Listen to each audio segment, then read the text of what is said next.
Olá, no programa Mulher Real de hoje, vamos ouvir um testemunho impactante e com certeza será exemplo para você e irá te impulsionar a viver o sobrenatural de Deus. Então não saia daí, porque já estamos no ar.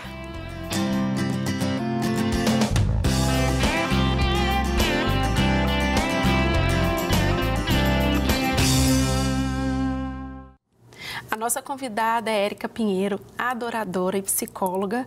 Ela viveu um momento muito difícil com a filha caçula, que teve que ficar totalmente na dependência de Deus.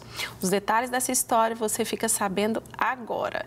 Érica, muito obrigada por estar aqui conosco. Prazer, muito grande estar aqui com você. Sim. Olá, pessoal, prazer estar aqui com vocês. Isso aí, nós queremos saber tudinho dessa história. Um testemunho com o mover de Deus sobre a sua vida, né? Amém. E além daquilo que Deus fez na sua vida, nós também seremos abençoados, né? Amém, Não vou contar tudo, não, né? Mas eu gostaria que você desse início a esse processo que você viveu com a sua filha, né? Pra gente entender esses processos que Deus faz. Pode ser que tem muitas mães nos assistindo, ou até pessoas não entendendo os processos de Deus na vida. É verdade. E a gente entendendo que existe sempre algo maior, né? O processo, eu costumo dizer que a gente não precisa entender, né? A gente tem que viver. Isso aí. E crer. É verdade. Bom, a minha gestação, eu tenho duas filhas, né? Emanuele, vai fazer agora 7 anos. E tenho a Rafaela, que é a nossa caçulinha, tá com 2 aninhos. Vai completar 3 aninhos em junho. Olha. E a minha gestação, tanto da Emanuele como da Rafaela, foi bênção. Não tenho o que dizer, assim. O Senhor o tempo todo esteve ali. E, assim, foi um processo maravilhoso. No final da gestação da Rafaela, nós tivemos que adiantar um pouquinho o parto, né? Sim. Foram 2 cesarianas, então nós agendamos um pouquinho, umas 2 semanas antes do tempo. E porque eu estava ficando um pouquinho inchada. E aí, para evitar, né? Claro. Nós preferimos adiantar. E ela nasceu, graças a Deus, nasceu bem. Quando ela nasceu, o médico simplesmente falou pra gente, né, que ela tinha nascido com sopro no coração, mas que isso não era um caso muito grave, né, que a gente tivesse que preocupar. A gente teria que fazer alguns exames e acompanhá-la por causa disso. E ela não ficou comigo. Então, assim, foi algo que me entristeceu um pouco, né? Toda mãe, quando ganha um bebê, a primeira coisa que a gente quer é ficar com a criança. E ela até foi pro quarto, mas ela ficava com a respiração tão ofegante que ele preferiu deixá-la, né, na incubadora por algumas horas. E acabou que ela ficou o tempo todo que nós ficamos no hospital, ela ficou lá. Mas aí no dia que eu ganhei alta, ela também ganhou. E nós fomos felizes para casa. Com essa preocupaçãozinha sobre essa questão, né, que teria que acompanhar, enfim. Mas não era nada, assim, para nos deixar muito preocupados. E nós fomos felizes para casa. Mas quando chegou lá, com 10 dias de nascido, ela teve um engasgo. E no momento, a gente dividia, né? Eu e meu esposo, nós dividíamos o tempo, porque ela acordava à noite para poder mamar. Então eu dormia um pouquinho, ele me acordava, eu dava mamar para ela e ele colocava para rotar e eu dormia mais um pouquinho.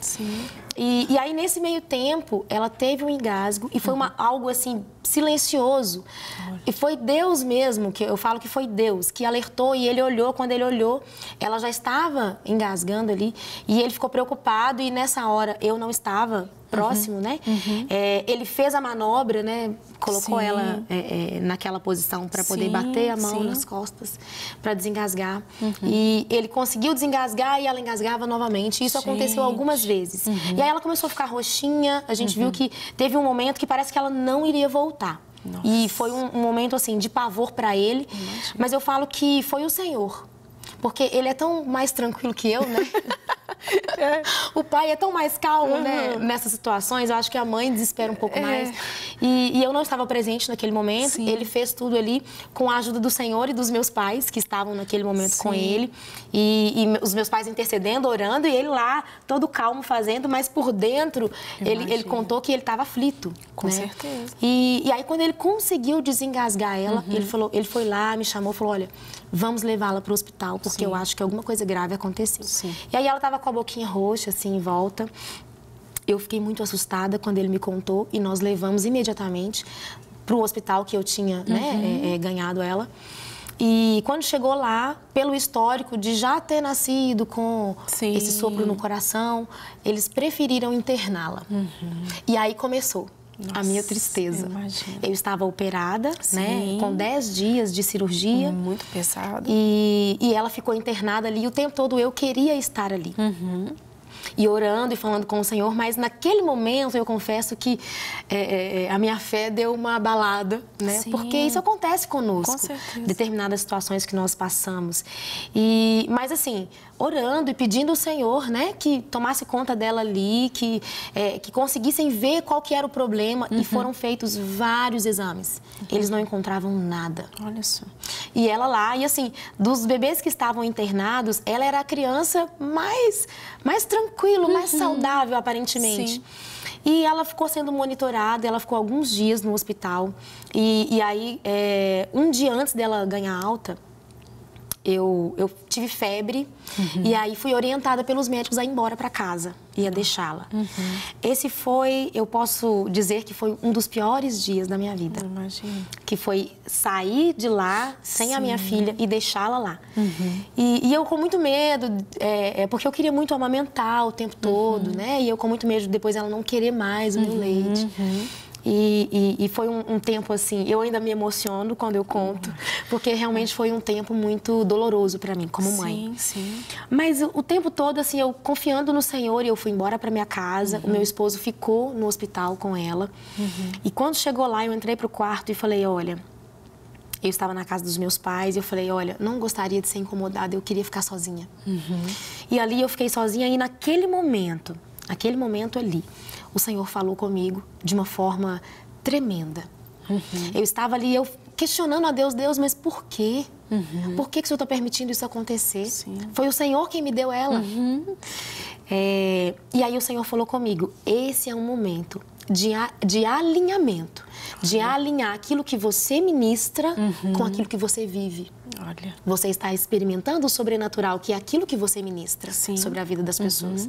E Ele estava me dando a oportunidade de vivenciar isso, de colocar em prática a minha fé, né? Tudo isso que eu ministrava sobre a vida das pessoas. E naquele momento, o meu coração se constrangeu.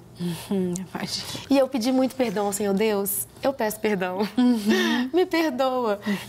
Porque realmente, num momento como esse, né, parece que depois que o Senhor falou comigo, me veio uma clareza, um entendimento. Claro. Que era um processo de Deus. Sim. Mas até isso acontecer, o meu coração ficou muito aflito. Né? Ficou muito... Com certeza. E aí, nesse momento, eu pedi perdão ao Senhor e eu comecei a louvar ao Senhor. E uma das coisas mais difíceis para mim foi cantar nesse dia. Olha. E nesse dia eu comecei a louvar ao Senhor com uma canção. E aí o meu pai, meu pai é um pastor, né? Uma bênção de Deus na minha vida. E ele falou comigo, olha, eu passei a madrugada orando ao Senhor. Isso no dia seguinte. Eu passei essa madrugada orando ao Senhor, intercedendo pela vida dela. E eu tenho certeza que hoje ela vai ganhar alta. Olha só. E aí eu fui pro hospital, já estava melhor, fui pro hospital e falei, olha, estou indo confiada nessa palavra. Que o Senhor vai fazer algo e ela vai ganhar alta hoje. E aí nós chegamos lá e a médica disse, olha, eu vou dar alta para ela sim, quando vier a cardiologista para poder avaliar novamente, né? Porque é um risco. Claro. Né? E eles tinham perdido um bebê que morreu também com essas mesmas características, o engasgo, e os pais parece que não viram, né? Ele estava sozinho no berço. Olha só. E aí já chegou lá sem vida. Então eles ficaram bem, a equipe estava toda muito atenta sobre esses casos, né? E aí eles chegaram, e aí a médica foi lá, e quando ela entrou e veio examiná-la, ela examinou, e eu naquela ansiedade, meu Deus, e aí? E ela não falava nada, e ela ficava examinando. E aí ela virou e falou assim, olha, mãe, se ela nasceu com sopro, não tem mais nada aqui. Sério, Érica? Ela não tinha mais nada. Gente. E naquele momento nós demos um glória a Deus, eu e meu esposo, e assim, nós alegramos ali, sabe, na frente de todo mundo, porque assim, nós sentimos assim que nós tínhamos passado por aquele processo, né? E aí ela falou, olha, hora de ir para casa, pode pegar ela, vai ser feliz em casa. E nós pegamos ela e saímos glorificando o nome do Senhor. Liguei para os meus pais, falei, olha, já pode começar a adorar aí, já pode começar a agradecer que nós estamos indo embora com ela. Amém. E aí nesse tempo eu pude ver, porque muitas vezes, principalmente nós, liderando trabalhos, né? Principalmente nós que dizemos que somos adoradores, né? Nesse momento eu pude ver que o meu coração não estava totalmente entregue ao Senhor. E aí, a partir de então, eu comecei a pedir ao Senhor, Deus, som do meu coração. Amém. E ver se há em mim algo que precisa se render, ainda algo que precisa se render ao Senhor. Amém, amém. E a partir dessa experiência, o Senhor me deu uma canção. Que é a canção Deus do Impossível, que compõe, né, o meu álbum mais novo, que foi lançado. Essa canção foi lançada no final do ano passado. E é uma canção muito importante para mim. Imagina. Todas as vezes que eu ouço essa canção, eu lembro dessa experiência. E eu creio que essa canção veio para que eu nunca esqueça desse momento, né, desse alinhamento que aconteceu. E a partir de então, a partir dessa experiência, eu percebo que nós temos... Parece que uma autoridade para ministrar, né? A partir de um testemunho, de uma vivência. Né? É diferente quando nós ministramos a partir de uma vivência. E aí eu entendi todo o propósito de Deus, né? Sobre isso, em me permitirem passar por isso. E eu me alegro, assim, por ter passado por isso mesmo, por ter tido essa experiência, esse contato com o sobrenatural dessa forma. Eu já tive muitas experiências na minha vida, mas com a minha filha foi algo que ficou profundo, muito marcante, né? Foi algo mas que marcou muito a minha vida. Peraí que a gente quer saber mais desses processos que Deus está fazendo na sua vida. E eu acredito que muitas mulheres aí, tá tudo aí entendendo, muita coisa que já está acontecendo na vida delas. Érica, nós queremos absorver bastante, viu?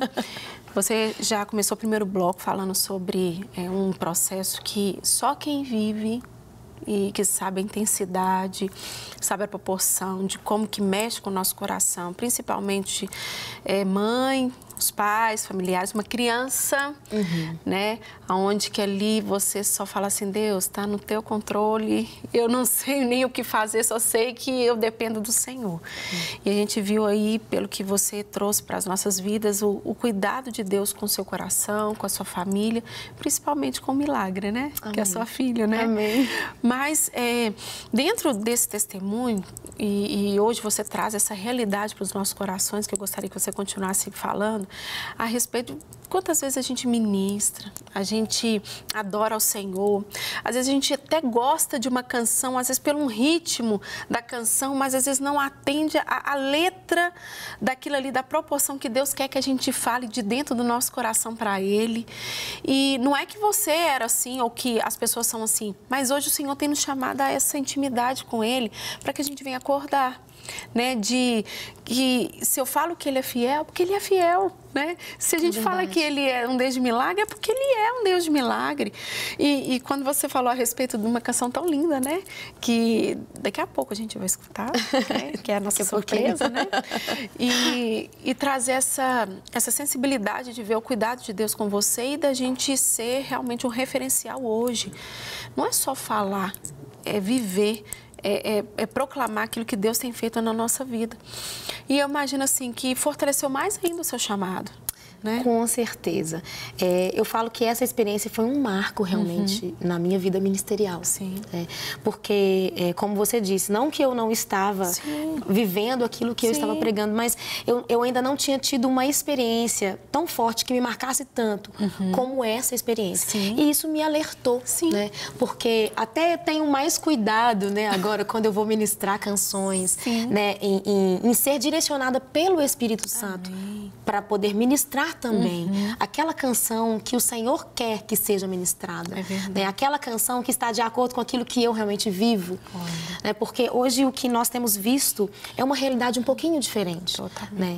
E o Senhor, Ele quer verdadeiros adoradores. E eu entendo que a adoração verdadeira, ela acontece quando ela acontece o tempo todo. Quando a adoração, para nós, não é só um momento, mas é um estilo de vida. É verdade. Né? que nós decidimos trilhar. Sim. Então, assim, nós precisamos entender isso. A todo momento, nós somos adoradores, nós precisamos adorar o Senhor. Sim. E aí eu percebi que é muito mais fácil adorar o Senhor, às vezes, em cima do altar, quando tudo está bem. Né? E o Senhor me trouxe essa experiência para que eu pudesse entender que a adoração é muito mais do que um momento. Sim. É uma decisão que eu tenho de trilhar um caminho, Sim. que é um caminho de gratidão, que é um caminho de entrega Sim. ao Senhor. Sim. Então, com certeza, essa experiência foi um marco na minha vida, Sim. como mãe, como esposa, como serva, como adoradora. Sim, sim. Foi um marco. É um despertar, né? Sim. É aquilo que você falou até no início é um tempo de alinhamento, né? De que Deus alinhamento, falou sim. ali com você, de alinhar o coração e de trazer uma profundidade. Sim. Né? Um despertar de uma profundidade. Eu vejo que quanto mais a gente busca a Deus, Deus vai se aprofundando e vai se revelando a nós. É verdade. Eu guardei sempre essa frase: você quer que Deus se revele a você? Então, quanto que você o busca? Então, e o que me marcou muito quando você falou assim, naquele momento que estava tão difícil, você não queria adorar. Não. Né? Mas você A adorou. última coisa que eu queria era cantar uma Era canção cantar. naquele momento. Não, não era. Porque a gente tem até a intenção, aquilo que você acabou de dizer também, que o louvar é quando tu tá bem, né? Sim. E na hora quando não está? Né, traz o alinhamento do nosso coração, alinhar o coração de Deus. Eu falo isso muito lá na igreja. Quando a gente ali tem um momento de louvor, de adoração, não são canções. A gente, orações que nós estamos fazendo, não é apenas música, é uma entrega, uma adoração, é verdade aquilo que você está proclamando. Você fala que Deus é Deus impossível, que Deus é o Deus sobrenatural, que eu e minha casa cremos, né? Que nós cremos, que nós confiamos. E aí chega uma situação como essa. E aí? Né? O que acontece? Aí nós vamos realmente mostrar se era apenas uma canção saindo dos nossos lábios ou se realmente é algo que nós vivemos. Sim, né? sim. Isso trouxe uma responsabilidade para mim também sobre isso, porque todos nós temos a responsabilidade daquilo que nós ministramos sobre a vida das pessoas. E, como eu disse, né, existe uma autoridade quando você já passou por uma situação que te levou realmente o despertar da sua fé. Né, da prática da fé. Sim. E aí você fala com uma propriedade. E sobre a responsabilidade que eu também terei quando eu estiver frente com Deus. É verdade. Né, daquilo que eu ministro, daquilo que eu falo, daquilo que eu prego. Sim. Né? Eu realmente vivo isso que eu prego. Né? Nós pregamos muito mais com o nosso testemunho. Com certeza. Né? Do que a nossa vivência, né? Isso. E a gente tem que... Às vezes, o evangelho, às vezes, tem sido tão deturpado que às vezes a pessoa entende que eu ser cristão, ter Jesus, viver uma vida com Deus, é uma vida às vezes sem ventos, sem tempestades. O que vão dizer? Porque se eu falo que Deus é o Deus sobrenatural, como que eu vou passar por isso, né? Às vezes é tanto questionamento que lá de fora vem para dentro do coração, né? Do nosso coração. É verdade. Só que aí nós estamos, quando a gente está passando por esses momentos e a gente declara que Deus é fiel, é isso que o mundo tem que reconhecer, que nós confiamos em Deus. Sim. Não é na nossa força, não é na nossa inteligência, não é naquilo que a gente tem o controle. Nossa capacidade. Sim. Né? E Deus espera de nós o além, né? O ir além. Ele nos dá a oportunidade de viver o sobrenatural. É verdade. E às vezes a gente quer correr, né? Eu falo que nós somos pessoas, nós não somos daqui, nós estamos aqui tendo uma experiência natural, mas nós somos sobrenaturais. Sim. Então, a nossa vida precisa ser constantemente marcada com o sobrenatural.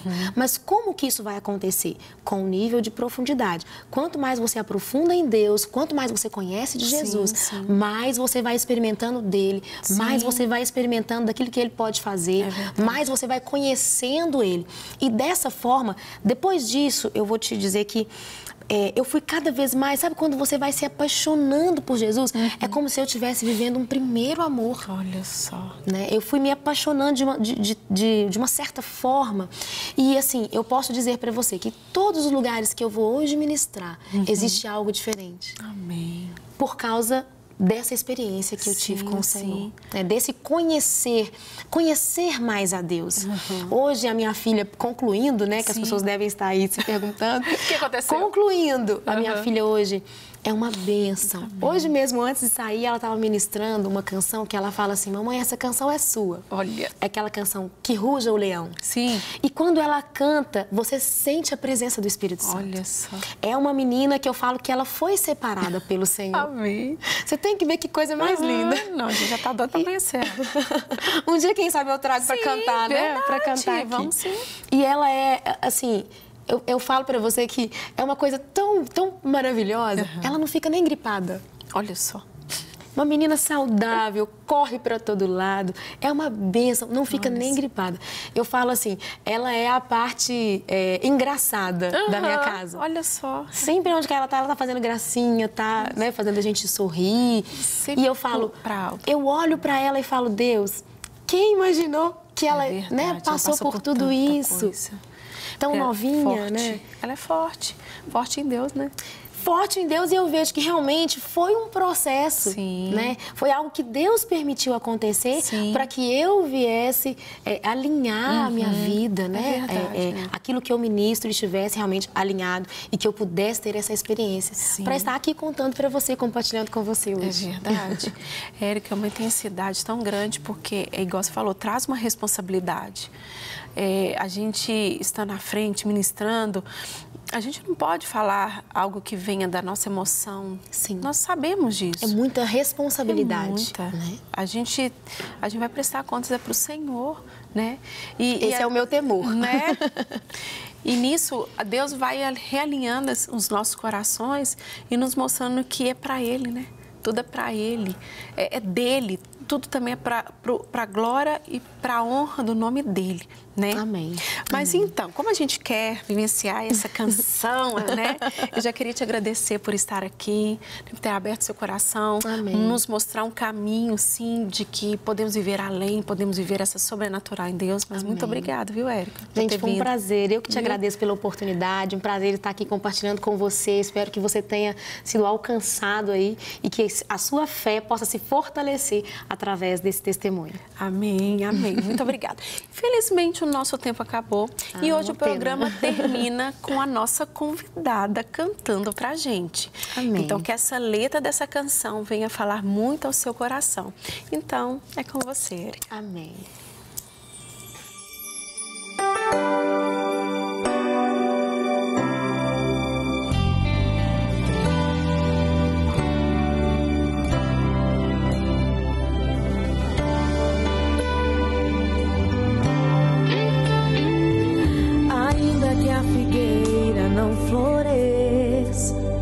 E não haja alimentos nos campos, ainda que o caos se estabeleça e eu não consiga ver tua mão, todavia eu me alegrarei, exultarei no Deus da minha salvação.